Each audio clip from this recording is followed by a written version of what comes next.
experts globally, including in Australia within the Department of Health and the TGA, have maintained that the benefit-risk ratio... That's not the question that I asked. I asked, can you explain why the vaccine causes myocarditis? Yes or no?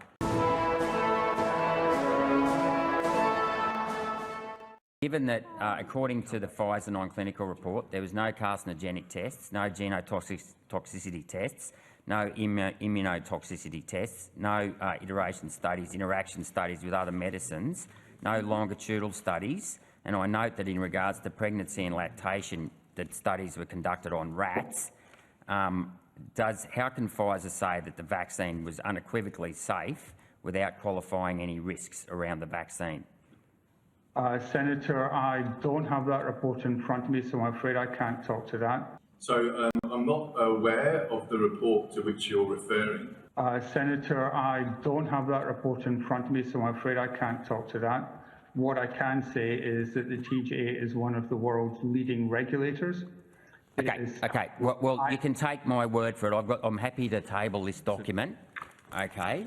So it clearly stated that a number of tests were not conducted, okay, and given that those tests weren't conducted, and I accept it was a short time frame, I accept we had a short time frame, but that doesn't remove the risk that certain risks were not analysed, and you never highlighted those risks when the vaccine was rolled out.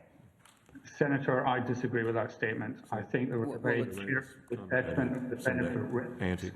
The Therapeutic Goods Ministry is a very thorough and very competent authority, perfectly able to reach a decision based on data of which it reviews. Okay. So initially, when the vaccine was rolled out, myocarditis and pericarditis wasn't a recognised side effect. Does Pfizer understand why the vaccine causes myocarditis and pericarditis? And if not, how then can it guarantee that it's not also injuring other organs? And can you explain the process why the vaccine causes myocarditis and pericarditis? I'll take that, Dr. Hewitt. Sure. Based on our clinical trials and pharmacovigilance data, as well as real-world evidence following the distribution now of billions of doses of vaccine, we retain confidence, strong confidence in the safety profile of the vaccine. Sorry, Chair, point of order. I've asked, do you understand why it causes, I know that it's a low risk, I'm asking, do you understand why it causes myocarditis? I want you to explain to me why it causes myocarditis. Do you understand why it causes myocarditis? Pfizer is aware of very rare reports of myocarditis and pericarditis that have been temporarily associated with vaccination. Well, they're still ongoing for some people. Senator Reddick, Dr. Through should answer the question. Thank you, Dr. Through.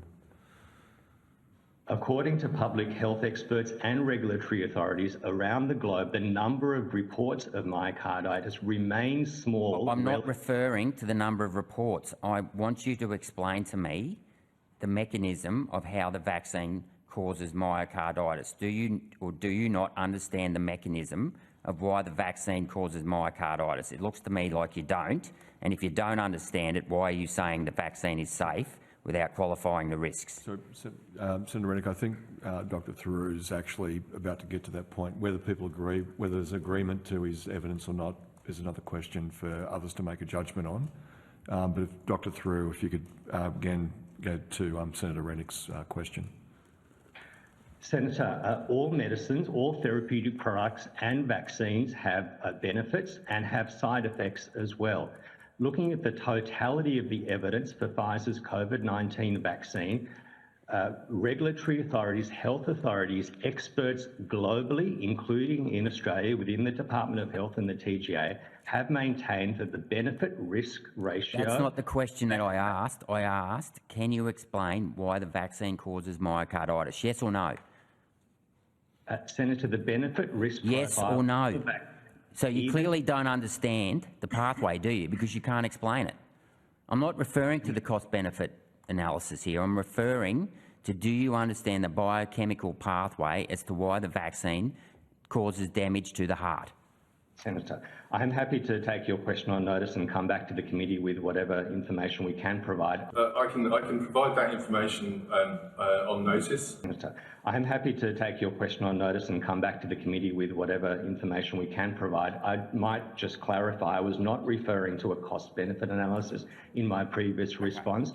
I was referring to the benefit-risk ratio, and health authorities around the globe continue to recommend the benefits. This isn't the question that I'm asking. It's just science, eh? Mind-blowing, isn't it?